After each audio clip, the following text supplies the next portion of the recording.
Job back. Thomas Van Bali asked to rejoin the police force after being fired last December for holding a Pleasant Hill police force at bay for several hours. His request was denied by the Des Moines Civil Service Commission yesterday. Van Bali's attorney says she will appeal that decision. That's the news as of 7 o'clock. We'll be back here at 7:25 with another update. Until then, have a great Thursday morning. Good Morning America is up next. Fog possible early, then sunshine this afternoon with the upper 70s.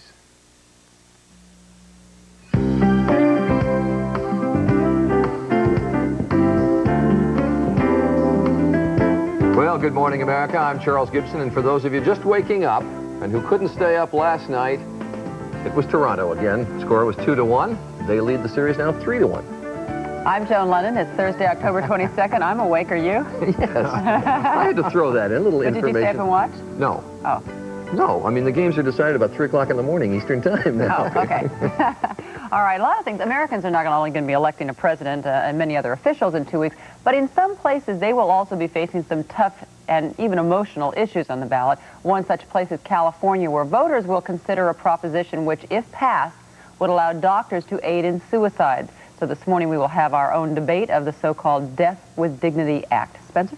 Okay, Joan, I've got a weather map today that should win some votes. Calm weather continues to be the trend for most of the nation, with one unusual exception, the typically bone-dry southwest. From Las Vegas, New Mexico to Las Vegas, Nevada. There will be drenching thunderstorms today.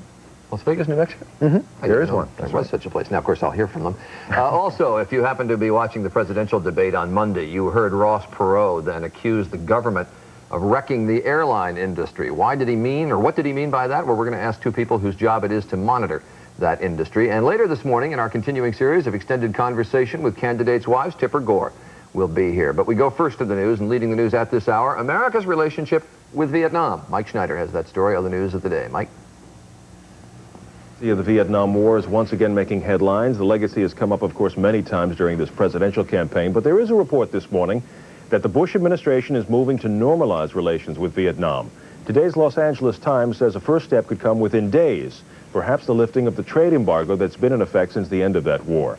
And the final step of normalization would not come until after the election. Now, what apparently changed the atmosphere here? Well, it apparently came this week when Vietnam agreed to open up its archives on the missing in action servicemen and give the U.S. photographs and other documents.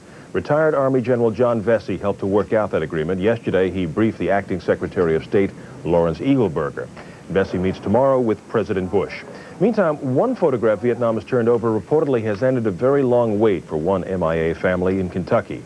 It is said the photo proves that the Air Force pilot Joseph Morrison died when his plane was shot down over North Vietnam 24 years ago. The issue of the Vietnam-era draft and Bill Clinton's activities during that time is still an issue in the presidential campaign trail, but President Bush has recast his message now, talking now about what he calls Clinton's tendency to change his story when asked to lay out the facts on touchy issues like the draft. That was one message Mr. Bush was delivering yesterday. The other was on a more familiar topic, the economy. ABC's Ann Compton has that story. Along 436 miles of track, the president courted Southern votes. Thank you, guys. Thanks a lot. But it is a sign of how far this campaign has fallen behind that he is working states which should have been safely Republican. The president said his mission in the final days of the campaign is to convince voters that Bill Clinton's economic plan just won't work. And when Governor Clinton talks about growing government, investing, growing the economy by investing, he's talking about investing in the government spending. And that is not going to get the job done. So I've got to make that clear in the last few days here. And it may not yet be totally in focus. The issue of character has gradually been transformed on this trip into one of consistency. President Bush repeatedly has accused Governor Clinton of waffling on every issue from the spotted owl to the Persian Gulf War. There was no subtlety in the president's breakfast raid on a South Carolina Waffle House restaurant, where, with considerable relish, he wolfed down a platter of his favorite campaign metaphor. Later, with a second cup of morning coffee in his hand, Mr. Bush was alone on the rear platform, waving to even the smallest group turning out to see him. He does not sound like a discouraged man. Nobody ever said it would be easy, and it isn't. But it's worth the fight. Ann Compton, ABC News, with the Bush campaign in North Carolina. As Election Day approaches, it seems Americans are feeling less confident about the economy. The newest ABC News Money Magazine Consumer Comfort Index has fallen within 2 points of its all-time low. 92% of Americans now give the economy a negative rating. A record 55% say their own finances are not in good shape. Democrat Bill Clinton is now campaigning in 7 western states this week, trying to assure traditionally Republican voters that when it comes to the economy, he is a different kind of Democrat. ABC's Ron Claiborne has that story. Joined by the Democratic governors of 7 western states, Governor Clinton barnstormed through Colorado, Wyoming, and Montana, taking his campaign into what's traditionally been Republican terrain. For a Democratic presidential candidate, this is a bold incursion into enemy territory. Not one of these states, except for Washington, has gone for a Democrat since 1964. In Pueblo, Colorado, before a cheering crowd of several thousand supporters, Clinton blamed the Bush administration and Reaganomics for the nation's ailing economy. If this is the common sense part of America, let's bring common sense back to America and get rid of trickle-down economics. Later, at a campaign stop in Cheyenne, Wyoming, and again at a boisterous rally in Billings, Montana, Clinton tried to cast himself as a new kind of Democrat, by which he means a more conservative one. It is a party that believes in fiscal responsibility, a party that believes not in bigger government, but in making government work. Clinton aides say the 7-state Western tour is not a symbolic gesture, nor a maneuver just to force President Bush to campaign here to hold on to his base. They say, and polls confirm, that in most of these states, the Democrats have a real shot at winning. Ron Claiborne, ABC News, Billings, Montana. Other news on this Thursday morning, the former Los Angeles police chief Daryl Gates is angry about a report that he had no plan for coping with the riots in Los Angeles last spring. A commission headed by the former FBI director William Webster said Gates misled other Los Angeles officials into believing he did have a plan. Gates held a news conference during his radio talk show to answer that report.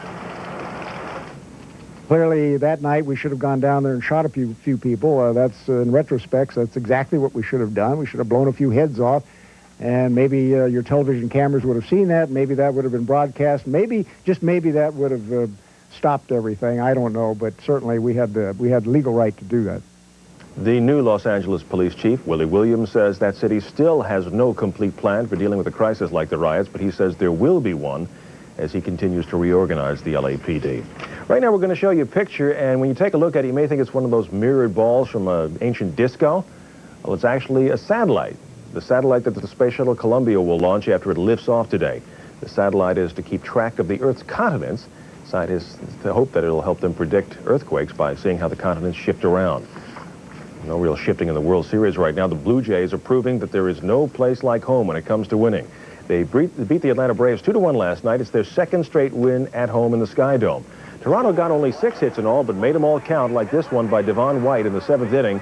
That one scored Kelly Gruber with what turned out to be the winning run. Toronto took a 2-0 lead, and the Blue Jays pitcher, Jimmy Key, was simply outstanding, giving Atlanta just 5 hits in about 8 innings of work. The Blue Jays now lead the series 3-1, and if they win Game 5 tonight in Toronto, it is all over. That's the news on the Sports Till now. Time to check in with Charlie and Spencer. Thanks very much, Mike. And Key's the 4th starter. Yeah, that's right. Very impressive. Your team's going to have to come from behind. Oh, it's still a lock. It's a lock. Oh, Atlanta wins. For the Braves. Oh, okay. All right. It's looking a little tough, but then it looked tough going into the 9th inning against Pittsburgh, too. 8 minutes after the hour, Spencer's got the weather. Okay, we got some very unusual weather developing in the Southwest. Normally, this is a bone-dry area this time of the year, and today, thunder showers are brewing out that way. Let me show you what's going on. Taking a look by way of satellite. Let me get on this side. You'll be able to see it a little bit better. We've got a little bit of a system here right off the Southern California coast, Pacific system, kicking in some moisture off the Pacific, and then that moisture is joined by some Gulf moisture that's surging through Mexico and coming up into the southwestern U.S. here. And this is going to produce some pretty substantial shower and thunder shower activity in parts of western Texas, New Mexico, Arizona, Southern California, and southern Nevada today. In fact, Los Angeles yesterday, or this morning rather, reported about 3/10 of an inch of rain the last 24 hours. By midday today, this system will get organized. Look for strong afternoon thunderstorms. They may be widely scattered, but they will be locally heavy. And could be some hailstones produced as well. Strong gusty winds. 1 inch of rainfall is possible. in this region of the Southwest. Meanwhile, the Northwest and the remainder of the far western states, mostly sunny today, rather mild. Here in the nation's midsection, it'll be a sunny day over much of the east as well. Nice and warm and toasty in the plains today, with high temperatures soaring into the 70s and 80s all the way up into the northern plains. It's getting milder in the northeast, where earlier this week it was quite chilly. Highs in the 40s and 50s in the northeast today, and rather mild in the northwest. Highs generally in the 60s. That's a look at the national weather picture. Here's a look at the weather where you are. Good morning and welcome to this Thursday. It's eventually going to be a nice day, but there's a little bit of a fog problem this morning. Some patchy fog in and around central Iowa, so take your time as you get out this morning. But by this afternoon, partly to mostly sunny, and we're going to be warm because we're on the south side of a warm front. 70s and 80s are going to be common in and around central Iowa. Your 5-cast for the capital city today: patchy fog possibly early this morning, then partly to mostly sunny for the rest of the day. A high around 79 degrees with a strong wind from the south, 15 to 25 miles per hour. Of course, we'll have more on today's weather in the next half hour. Charlie? Thanks, Spencer. 10 minutes after the hour. Leave it to Ross Perot to raise a sticky issue. First it was the deficit, and then at Monday's debate, you'll recall, it was the future of the American airline industry. We're getting ready to dismantle the airlines industry in our country, and none of you know it. And I doubt, in all candor, if the president knows it. But this deal that we're doing with BAC and US Air and KLM and Northwest, this deal is terribly destructive to the U.S. airline industry, one of the largest industries in the world. Now, what Mr. Perot was talking about was foreign airlines buying pieces of U.S. carriers. The BAC he referred to is the British Airlines Corporation. They've asked the U.S. for permission to buy a large chunk of U.S. Air. The Dutch airline, KLM, has already bought a piece of Northwest Airlines.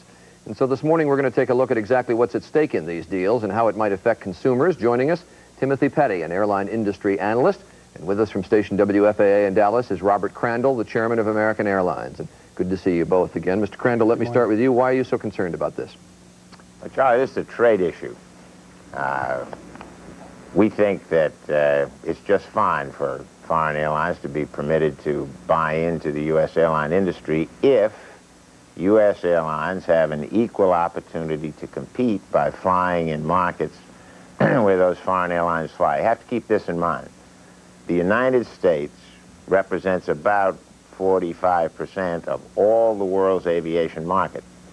Now, if we're going to let foreign airlines compete in that big piece of the world's markets, then U.S. airlines ought to be able to compete abroad. But as I understand it, Mr. Crandall, this actually doesn't allow British Air to fly in the United States. It would just coordinate the U.S. Air and British Air schedules. Is that not the case? And U.S. Air would still fly all the routes in the United States?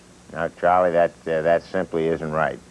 The plan that is involved here is British Airways is going to call U.S. Air flights British Airways flights, so that from a consumer's perspective, it is now going to look like an integrated system, and a consumer who wants to travel from a point in the United States to some point beyond the United Kingdom that British Airways serves, but which U.S. airlines are not allowed to serve, will now be able to go all the way from their origination point in the United States to their ultimate destination on British Airways. Okay.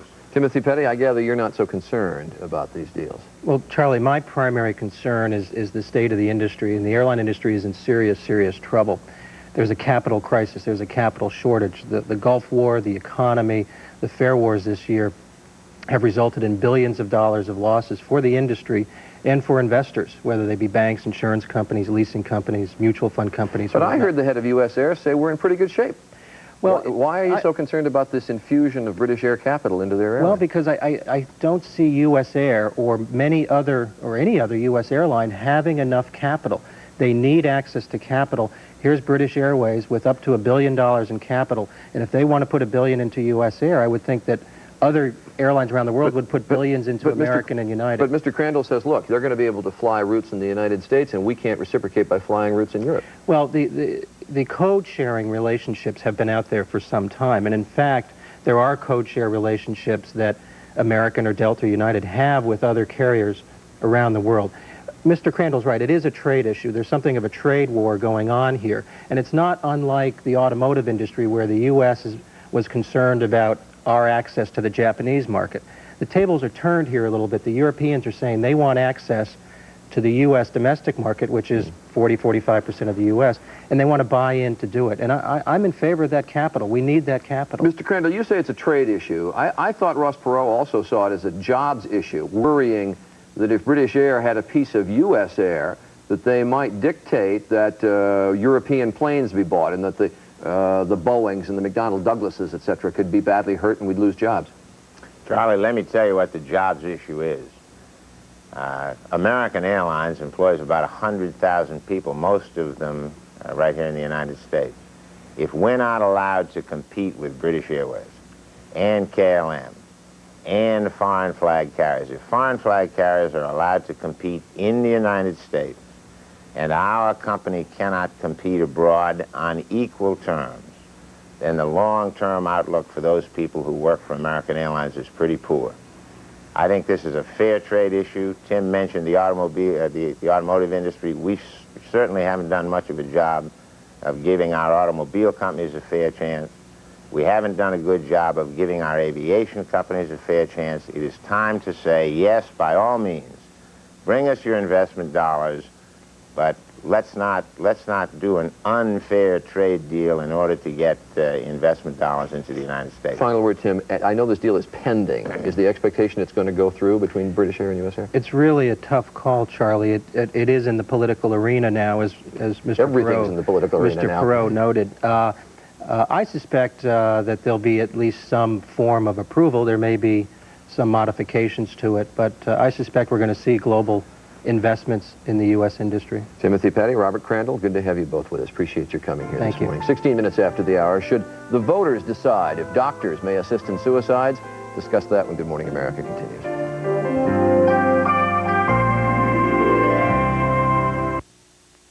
Here's a picture-perfect deal from Polaroid Job Pro Cameras and Menards. Just buy a 40-pack of Polaroid 600 Plus film and a Job Pro camera. Polaroid will send you a check for the camera, so it's yours free.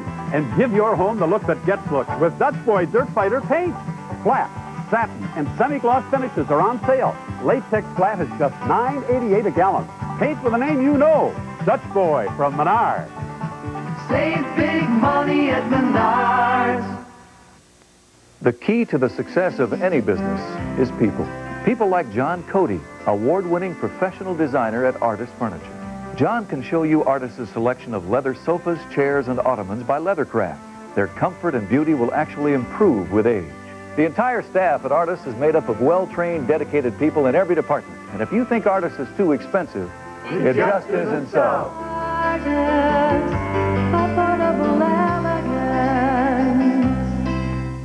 Why is Gene Lloyd Jones attacking Chuck Grassley? Because as a member of the Iowa legislature, Gene Lloyd Jones didn't bother to show up for work.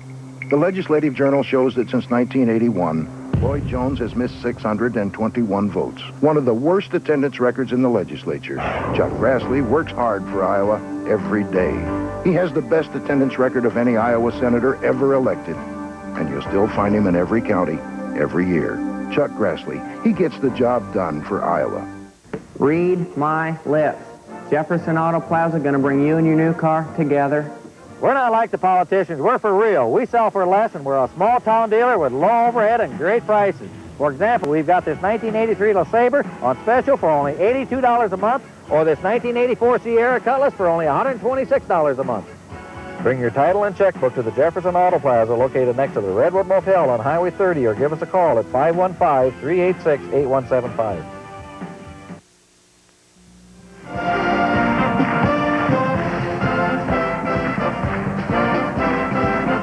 A contender for second lady, Tipper Gore, joins us in our 8 o'clock half hour. Right now it is 18 minutes after. Should terminally ill patients be allowed to ask doctors to take an active role in assisting their suicide? That's the question being posed to Californians who this election year will vote yes or no on Proposition 161, the so-called Death with Dignity Act. Now, polls indicate the majority of Californians favor giving patients the right to die, but there's strong opposition to the bill from the Catholic Church as well as medical organizations.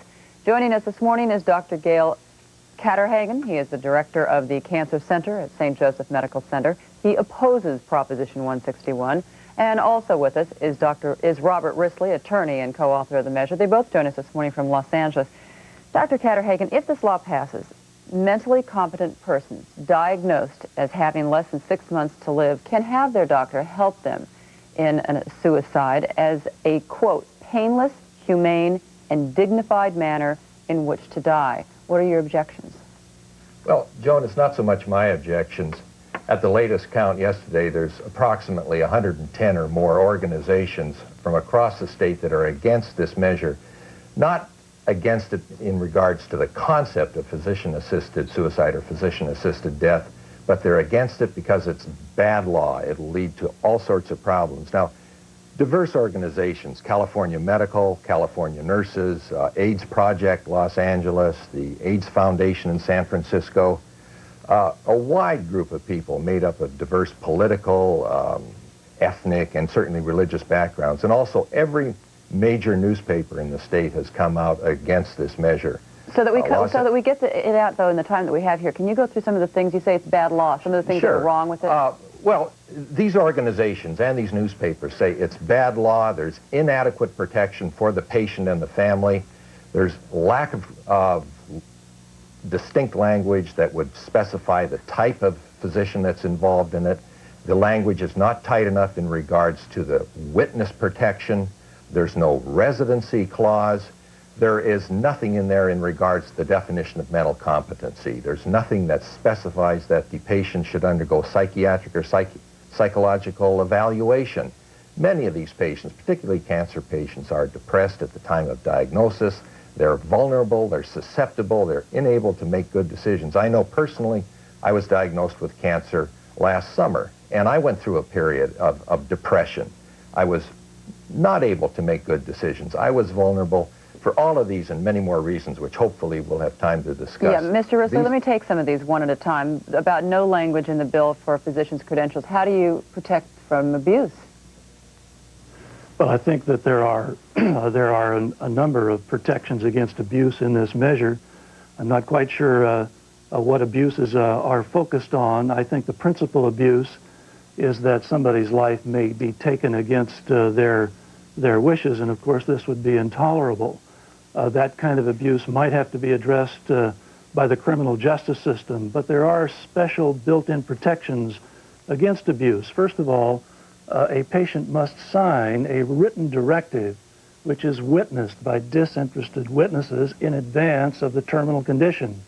Then, when the treating physician decides that this patient is going to die sometime within 6 months, and that opinion is confirmed with a second opinion, then the patient can have and must be able to have a face-to-face conversation with their doctor and indicate, doctor, if you tell me there is nothing more you can do for me, my condition is irreversible, there are no more treatment options remaining save and except for palliative care, I do not want to trudge it out to the bitter end and endure the agony of the final dying process. Please, won't you help me now rather than later? These are tough issues that many people have been grappling with for years now. Should voters be voting on these kinds of issues? Yes, absolutely. I think it's the only way that this kind of measure is going to pass. The polls have demonstrated for 15 years that Americans and Californians also are in favor of this idea to a very large majority. I got to jump out. We hope you'll come back and talk with us again. Even though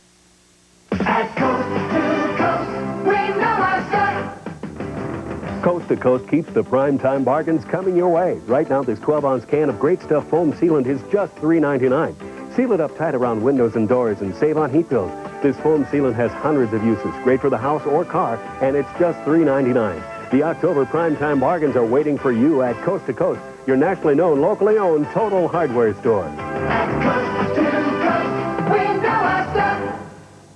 The night she promised to marry me, I made a promise to myself to give her all the finer things in life. Well, over the years, she's made do with less. But this time she's gonna get the very best. Thomasville. with the purchase of selected Thomasville dining rooms, receive 4 place settings of Lennox china and crystal absolutely free. Offer ends October 22nd. After all, I can't think of a better way to show my appreciation. Now at Newton Furniture. Special savings throughout the gallery. Read my lips. Jefferson Auto Plaza going to bring you and your new car together. We don't make promises like the politicians. We sell for less. We're a small-town dealer with low overhead and great prices. For example, we've got this 1992 Escort LX for only $163 a month, or this 1992 Temple for only $178 a month. Bring your title and checkbook to the Jefferson Auto Plaza located next to the Redwood Motel on Highway 30, or give us a call at 515-386-8175. I don't believe him. I don't believe him one bit. I don't believe him. Trust. I don't know much about Clinton except promises. He tells everybody what they want to hear. Well, he wants to spend more money, and the only place he can get it is from the taxpayers. Higher taxes. Less food on the table. Broken promises. Less clothes on the kids' back. I don't know how we can take any more taxes. Less money to go to the doctor. He's raised taxes in Arkansas. He'll raise taxes here. Just less of everything. This is a Channel 5 News Update. Channel 5 News is being brought to you in part by American Standard Heating and Air Conditioning. Built in America by Americans for American families like yours. Good morning, everyone. 7:25 right now. I'm Renee Starzik with this news update. Iowans will get their very first glimpse of President Bush since he hit the campaign trail. Details aren't worked out yet, but GOP officials say the president will arrive in Des Moines this Monday night and appear at a campaign event on Tuesday. Mr. Bush has not made any campaign appearances in our state since he announced he would run for re-election.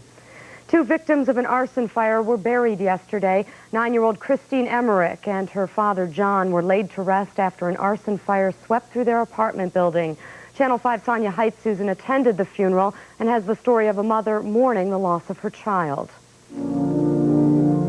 Nancy Dubois is saying goodbye to her 9-year-old daughter and ex-husband for the last time. Christine and John Emmerich were killed over the weekend when an arsonist set fire to their Des Moines apartment building. The father and daughter, whose bodies were found together at the bottom of this stairwell, share the same casket.